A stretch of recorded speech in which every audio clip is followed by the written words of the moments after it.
All I knew was that the church that God placed me in 2012, which was Elevate Life, was the church that was going to get me to that place.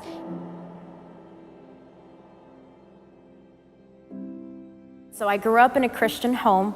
We went to church every Sunday. We had Bible studies every week. And I learned to love God and accept Him and, accept Jesus in my heart. But as I, started getting older, I realized that in school I didn't really fit in. So I started to feel unworthy and feel like I wasn't good enough. That led me to hang out with the wrong crowd. So at 12, I started drinking. At 13, I had gotten alcohol poisoning, and I was sexually abused by a friend's older brother who was sober. And it changed my whole world. Instead of turning to God with my pain and with feeling so lost, I turned into drinking, and I turned into cutting, I turned into depression. It led to depression.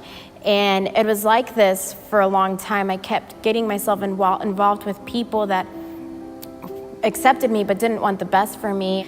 And so with all my pain and my rebellion because of my pain, it led to them giving me an ultimatum of either I can continue to honor and actually obey, or I can leave. So I left for 6 months without speaking to my parents, without no communication, no social media, nothing. It was pretty much, I had just cut them off of my life. In those 6 months, God began to show up in my life with such grace that it was so hard not to be able to see it, because He had put 3 people in my life, 3 families in my life, and 2 of the families, one of them gave me a home, let me stay in their house, even though they knew exactly what was going on between my parents. And the second family, they were committed to taking me to church. They literally took me to church every weekend, and it was Elevate Life that they went to. And it was going with them that I began to be able to understand why there was so much grace in my life by the messages that Pastor Keith was speaking. What he was speaking at the time was about honor and about how we're honorable to people and we love people, not because they're honorable, but because we honor God. And it struck me, it was the first time that I could actually understand what the Bible was saying through Pastor Keith's sermons. It was the last month of the 6 months that I was away that God spoke to me for the first time in my life. And He said to me, go home and honor your parents. And so with all my fear, I decided to trust God. And I said, okay, God, I'm stepping out. I'm going to call my parents, because I couldn't shake away the voice in my heart. It wasn't audible, but it was in my heart. And I called my mom in December of 2012, and I asked her if I could come home. I was still living a very lukewarm lifestyle. I still was fighting with letting go of the bad alignments that I had for so long, and the partying, and because that's all I'd ever known for the last 6 years. And so it wasn't until July of 2013 that I had actually gone to a trip to Mexico. And it was in this party that the Lord spoke to me again. And it wasn't like an audible voice, but it was something in my heart that a conviction I had never understood before. What He had spoken into my heart is go to a forgotten nation, a nation that has been, that is civilized, but is no longer evangelized, and to tell them about the same radical change that I felt in my heart and the love that I had received to this forgotten nation. And so all I knew was that I was not biblically smart. I knew nothing about the Bible then. All I knew was that the church that God placed me in 2012, which was Elevate Life, was the church that was going to get me to that place. And so I knew that the church had a Bible college, and it's called Elevate Life Leadership Institute. And it was in July that I applied.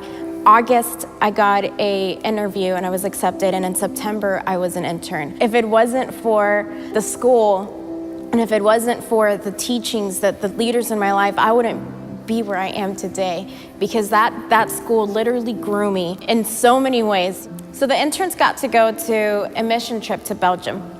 It was in Belgium that God began to speak to me about the forgotten nation that He spoke to me before in 2013 when I first, just started walking with the Lord. Because when I got there, I immediately found out that Belgium is 0.7% evangelical Christian. That's less than 1 million people.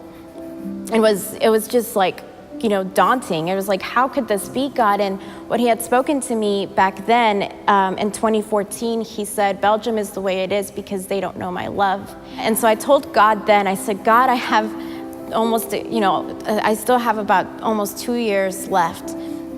If it's still in my heart when I graduate, then I'll go, then I'll move.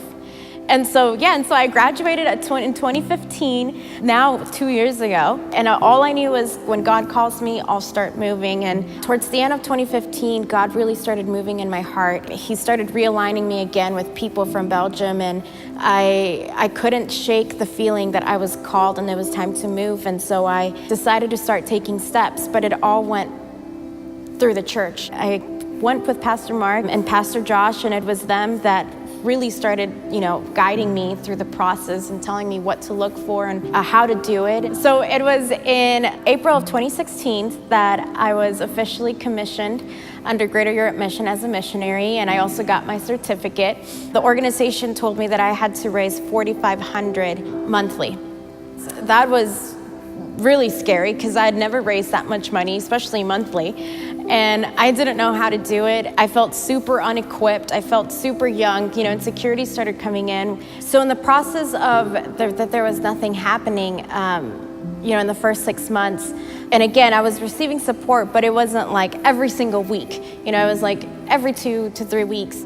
There was a season where I felt the Lord put in my heart to give more than I had ever given before. And that was 1/4 of my paycheck, every single check that I would get. And it was scary because I don't make a lot, but I felt that, and it wasn't about the money and it wasn't about, making myself feel good, but it was about saying, God, for every 1/4 of the check that I give, I will be receiving the support. And I want to give something that is so important to me, to you, to know that I am having faith in you. God called me to raise support and be obedient to that process and be obedient to following the house. And he's just been doing so many miracles. And through all of that, God is making it happen where I now have my official date to go. And it's on October 8th. I will be deploying first for training and then be leaving from training to Belgium. In 2012, I had no idea that I would be the first, missionary coming out of this church. Back then, I was completely broken, and but now I am, and I'm full of joy, and I'm healed, and now I get to tell other people about it, And so I just encourage you all that don't lose hope in the dreams that God's put in you. Just seek God, and like in the Bible, it says, all these righteous things will be added onto you.